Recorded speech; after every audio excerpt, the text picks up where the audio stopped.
ChatGPT bản trả phí không còn đáng tiền, người dùng phải hóc màu bao. Dù không hoàn hảo nhưng phiên bản miễn phí của ChatGPT mới đây đã đáp ứng tốt nhu cầu của đa số người dùng phổ thông. Câu chuyện công nghệ tiêu điểm trong tuần trước có lẽ là ChatGPT 4o, model mới nhất của OpenAI. Cần biết, ChatGPT 4o không chỉ là một bản nâng cấp của ChatGPT đơn giản, tính năng nổi bật của nó là phiên bản chế độ giọng nói mới được nâng cấp. Về cơ bản, ChatGPT là trợ lý ảo cực kỳ thông minh, nhưng điều quan trọng nhất là mô đồ này hoàn toàn miễn phí cho người dùng. Đây là một bước đi hoàn toàn mới của OpenAI. Trước đây, phiên bản trả phí ChatGPT Plus cung cấp rất nhiều tính năng nâng cao như khả năng đọc và trả lời văn bản dài, phức tạp. Hiện nay, truy vấn trên Internet, xử lý các loại file lớn, tạo hình ảnh hay tùy biến riêng và login. Giờ đây, OpenAI dường như đang tạo ra một sân chơi bình đẳng cho tất cả mọi người, cung cấp nhiều tính năng độc quyền trước đây của Plus cho người dùng miễn phí.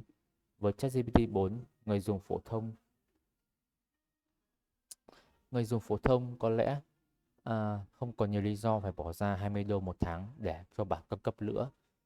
Ziggy Campanelli, user mobile OpenAI, Previously, the past version of the ChatGPT Plus offer many advanced features such as the ability to read and the respond to long complex text, perform internet query, handle large file type, create cool the image customize do the out và plugin. Nếu người dùng thực sự làm việc với ChatGPT 4o, câu trả lời rất đơn giản. Giới hạn tin nhắn. OpenAI cho biết người dùng sẽ trả phí có giới hạn tin nhắn đối với ChatGPT 4o gấp 5 lần so với người dùng miễn phí, nhưng không nói cụ thể với giới hạn tin nhắn thực sự dành cho cả hai gói. Chia sẻ từ một số người dùng Reddit, thì tài khoản miễn phí chỉ có thể nhận được 10 đến 16 tin nhắn từ 3 giờ sử dụng ChatGPT 4o. Con số đó không nhiều, đặc biệt nếu bạn thường xuyên sử dụng AI này. Sau khi đạt đến giới hạn đó thì bạn cần quay lại mô hình ChatGPT 3.5. Không có tệ nhưng tất nhiên là hạn chế hơn rất là nhiều.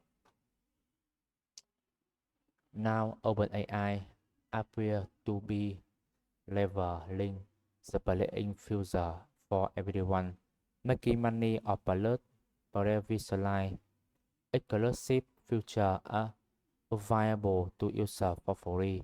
With GPT-4, users probably won't have many reasons to pay for the premium version anymore.